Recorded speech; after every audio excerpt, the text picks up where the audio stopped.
नमस्कार दोस्तों। YouTube इतिहास की सबसे बड़ी सीरीज, YouTube इतिहास की सबसे लंबी सीरीज संविधान की समझ में आपका स्वागत है। दोस्तों, थोड़े लंबे समय के बाद मैं फिर से वापस आया। मैं आपको बता देना चाहता हूँ कि मैं थोड़ी व्यवस्था में था। कुछ बच्चों को मैथ्स की क्लासेस भी ले रहे हूँ और उसके बाद कुछ मेरे भी एग्ज़ाम नज़दीक पहुँच रहे थे, इसलिए मैं व्यस्त के कारण नहीं बना पा रहा था वीडियो। आज थोड़े लंबे समय के बाद ही सही, लेकिन मैं लेकर आया हूँ।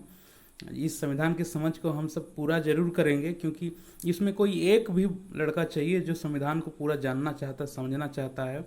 मैं उसके लिए ही वीडियो बनाऊंगा और सारे वीडियो ख़त्म करूंगा एक बार बना बना के, तो आपको सारी जानकारियाँ मिलते रहेंगी। लेकिन उससे पहले मैं आपको अनाउंसमेंट कर दूं कि जैसे मैंने आपको बताया कि मैं बिजी रह जाता हूं, इसलिए हम अब क्या करेंगे ना, हर वीक पर week every Saturday evening 7 PM में मैं आपको वीडियो उपलब्ध कराऊंगा। हर सैटरडे शाम को 7 बजे आपको मैं वीडियो उपलब्ध कराऊंगा, यानी प्रत्येक सप्ताह में एक वीडियो बनाऊंगा। थोड़ी लंबी भी हो सकती है वीडियो, इसलिए क्योंकि एक सप्ताह का टाइम ले रहा हूँ। ऐसे करते करते हम लोग पूरे वीडियो बनाकर ख़त्म करेंगे। थोड़ी व्यवस्था है, वरना मैं तो हर तीसरा दिन एक वीडियो डाला करता था और इसलिए मैं नहीं बना पा रहा हूँ, तो उसके लिए मुझे खेद रहेगा। ओके, चलिए अब हम अपने टॉपिक पे आते हैं। पिछले this is about me friends something संविधान की समझ हमने जो एपिसोड 3 की थी, उसमें हमने फंडामेंटल राइट्स का चैप्टर शुरू किया था। हमने बताया था कि 6 फंडामेंटल राइट्स हैं। राइट टू इक्वलिटी, समानता का अधिकार 14 to 18, right to freedom 19 to 22, स्वतंत्रता का अधिकार, राइट अगेंस्ट एक्सप्लॉयटेशन यानी शोषण के विरुद्ध अधिकार, अनुच्छेद 23 और 24 के बीच में, right to freedom of religion यानी धर्म की स्वतंत्रता, अनुच्छेद 25 से 28 तक, कल्चरल एंड एजुकेशनल राइट्स, सांस्कृतिक और शैक्षणिक अधिकार 29 से 30 तक, और कॉन्स्टिट्यूशनल रेमेडीज यानी संवैधानिक उपचारों का अधिकार, अनुच्छेद 32। ये हमने कर लिया था। इसमें अनुच्छेद राइट टू इक्वलिटी चल रहा था, जहां हम 14-15 खत्म कर चुके थे अनुच्छेद को। 16 अवसर की समानता वो भी खत्म कर चुके थे। चलिए, इंदिरा साहनी केस, इंदिरा साहनी वाद 1992 सबसे महत्वपूर्ण केस भारतीय इतिहास में। गवर्नमेंट ऑफ जो इंडिया का जितने भी इशूज हैं, आरक्षण संबंधी इशूज, न्यायालय संबंधी इशूज, इसमें इंदिरा साहनी केस 1992 एक अलग और एक बेंचमार्क डिसीजन रखता है। इसमें बहुत महत्वपूर्ण भूमिका रखता है।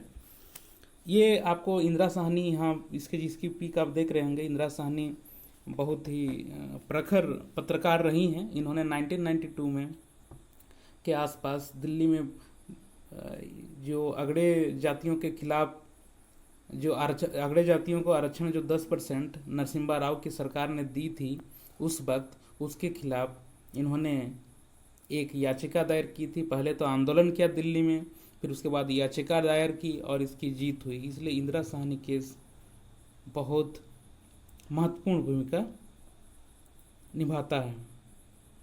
तो क्या है इंदिरा साहनी केस में 1992 का मेन फीचर्स, ये जानने का हम लोग प्रयास करते हैं। सबसे ये देखिए, इसमें जो जजमेंट आया था ना, वो आज भी हमारे हर एक जीवन में प्रभाव रखता है। उसी में बताया गया था कि सबसे पहले कि पिछड़ापन का मतलब क्या है, पिछड़ापन का आधार क्या है। उच्चतम न्यायालय ने यह स्वीकार किया कि भारत में पिछड़ापन मूलतः सामाजिक एवं शैक्षिक है, सामाजिक एवं शैक्षिक हैं, बल्कि आर्थिक नहीं है।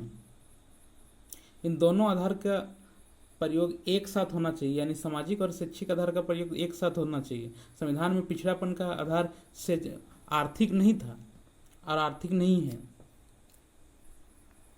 परंतु न्यायालय ने यह भी स्वीकार किया कि पिछड़े वर्गों में सभी की हैसियत सेम नहीं है, पिछड़े वर्गों में सबकी हैसियत बराबर नहीं है। कुछ अगड़े हैं, कुछ पिछड़े हैं, उन्हीं में से कुछ आगे बढ़ गए हैं और कुछ पीछे रह गए हैं। तो जो आगे बढ़ गए हैं उनके लिए उन्होंने कॉन्सेप्ट ऑफ क्रीमी लेयर का सिद्धांत दिया, यानी क्रीमी लेयर उसे हिंदी का ट्रांसलेट करना सही नहीं रहेगा, मलाईदार परत भी बोल सकते हैं, यानी क्रीमी लेयर का सिद्धांत दिया उस वक्त। बैकवर्डनेस का मतलब उन्होंने बताया कि कुछ जाति आगे चल गए हैं और कुछ पीछे रह गए हैं, जो विकास कर गए हैं उन्हें क्रीमी लेयर के ऊपर रखा जाना चाहिए, बल्कि बाकी को नीचे रखा जाना चाहिए। ये इनका पहला जजमेंट, बेंचमार्क जजमेंट है। 9 बच्चों की जजमेंट, 9 जजों की बेंच थी, उन्होंने ये जजमेंट दिया था। दूसरा था कि to identify the creamy layer, creamy layer कौन होगा। मंडलवाद का जो केस था, मंडलवाद के केस निर्णय में सुप्रीम कोर्ट ने यह कहा कि पिछड़े वर्गों की सूची का निर्माण के लिए एक कमीशन का होना बहुत जरूरी है, और इस आधार पर ओबीसी कमीशन का भी गठन किया गया है, एससी कमीशन का भी गठन किया गया है, एसटी कमीशन का भी गठन किया गया है। आपको अनुच्छेद 30-35 सब याद होगा, वहाँ कमीशन के बारे में दिया गया है जो ये निर्धारित करेंगे कि कौन पिछड़े रह गए हैं और कौन अगड़े हैं। उसके बाद the border line of reservation उन्होंने निर्धारित किया कि जो आरक्षण की सीमा होगी वो 50% होनी चाहिए।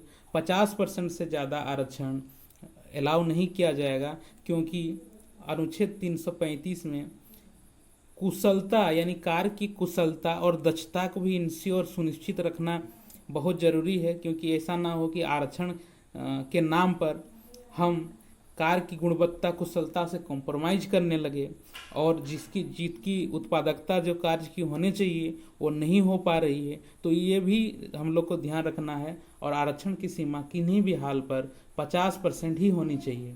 लेकिन वर्तमान गवर्नमेंट, ये सरकार अभी नहीं मानी है, ये अभी इसका पेंडिंग है, जरूर कुछ ना कुछ निर्णय आएगा। अगला था चौथा, रिजर्वेशन इन प्रोमोशन, यानी प्रोमोशन में रिजर्वेशन। जिससे ऐसे होता क्या था कि कोई SC ST वर्ग का व्यक्ति और कोई OBC वर्ग का व्यक्ति एक ही साथ किसी नौकरी में ज्वाइन हुए। मान लीजिए ये एक लड़का है जो SC ST से आया है और OBC से A भी आया है। अब जब प्रमोशन होता था तब भी SC ST को आगे किया जाता था और OBC लड़का को पीछे, यानी एक ही साथ ज्वाइनिंग होने वाले बच्चे, एक ही साथ ज्वाइनिंग होने वाले कैंडिडेट आपस में कोई सीनियर कोई जूनियर बन जाता था। तो इसमें सुप्रीम कोर्ट ने कहा कि प्रमोशन में आरक्षण नहीं दिया जाएगा, यानी जो पहले प्रवेश होगा किसी नौकरी में तभी आरक्षण दिया जाए, नौकरी का प्रमोशन में आरक्षण नहीं दिया जाए, उस समय कहा था। हालांकि उसमें सरकार ने कानून बनाकर इसे हटा दिया है और अब जो है प्रमोशन में अलग अलग जजमेंट में फिर इन्होंने, सरकार ने माना है कि सुप्रीम कोर्ट ने भी माना है कि नहीं, प्रमोशन में आरक्षण चलते रहेगा। लेकिन ये सुप्रीम कोर्ट ने उस वक्त ये जजमेंट दिया था कि प्रमोशन में आरक्षण नहीं मिलना चाहिए, मतलब प्रोन्नति में आरक्षण इसको बोलेंगे, प्रमोशन में आरक्षण या प्रोन्नति में आरक्षण। अगला है इकोनॉमिक बैकवर्ड क्लास का मतलब, यानी आर्थिक रूप से पिछड़ापन क्या होगा। देखिए, नरसिम्हा राव की सरकार 1992 में 10% का आरक्षण EWS कैंडिडेट यानी इकोनॉमिक वेकर सेक्शन को देने का प्रयास किया था उस वक्त, लेकिन सुप्रीम कोर्ट ने इसे रिफ्यूज कर दिया, बोला कि ये नहीं चलेगा। इसी में उन्होंने 50% की वैधता लगाई थी और उन्होंने ये मना कर दिया कि 10% आरक्षण देना गलत है और इकोनॉमिक बैकवर्ड क्लास को ये आर्थिक कभी आरक्षण का आधार नहीं हो सकता, बल्कि पिछड़ापन जो है शैक्षिक और सामाजिक होता है, ना कि आर्थिक होता है। ये उस वक्त के जजमेंट का कहना था। लेकिन आजकल तो 10% आरक्षण है। हम लोग जानते हैं 103वां संविधान संशोधन मोदी सरकार ने 2019 में लाया और उसके आधार पर दिया जाता है। तो ये उस वक्त का जजमेंट था, लेकिन प्रासंगिक है क्योंकि EWS तो प्रयोग में है, लेकिन इसके PIL अभी भी दायर किए जा चुके हैं। हो सकता है कुछ जजमेंट आए, पक्ष में आए या विपक्ष में आए, वो अलग बात होगी, लेकिन हम लोग को नज़र रखना है और आके यहीं पर ऐड करना है कि कोई जजमेंट सरकार की आएगी तो।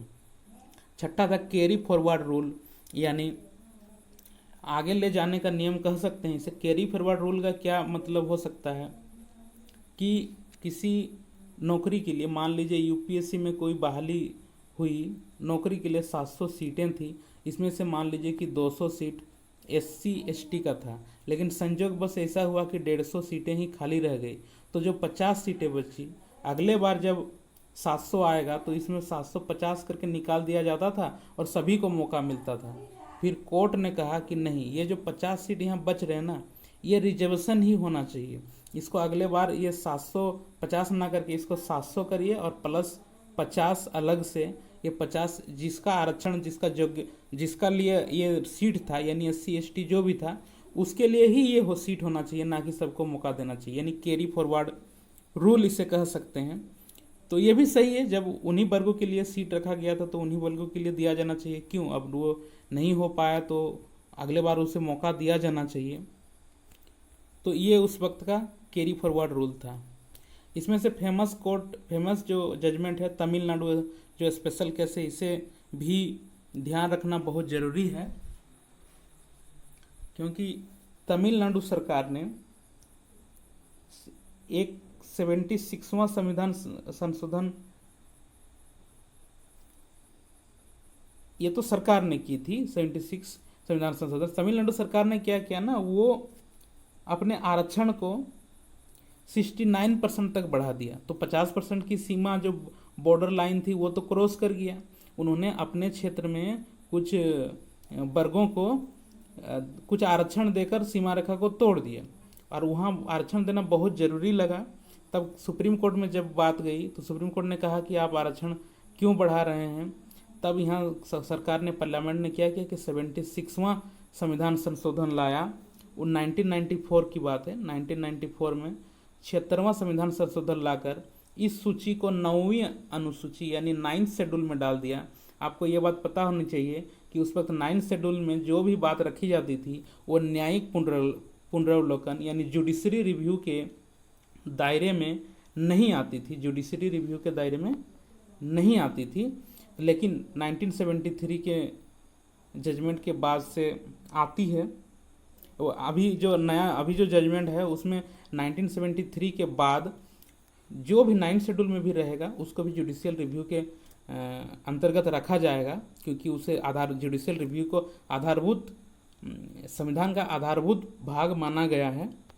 तो ये उस वक्त का केस था। तो ये था दोस्तों संविधान संशोधन में आज हमारा इंदिरा साहनी वर्सेस भारत सरकार का केस। बहुत महत्वपूर्ण केस था। 1992 का बात आया है। आरक्षण के मामले में ये इंदिरा साहनी केस का जो घटनाएं हैं आपको याद रखना बहुत ज़रूरी है, और मैंने अपने वादे के मुताबिक आपको इंदिरा साहनी केस बता दिया है। तो अगले बार जब हम आएंगे तो बात को आगे बढ़ाएंगे, आर्टिकल 17, 18, 19 तक जाएंगे। 19 बहुत महत्वपूर्ण केस अभी आने वाले हैं।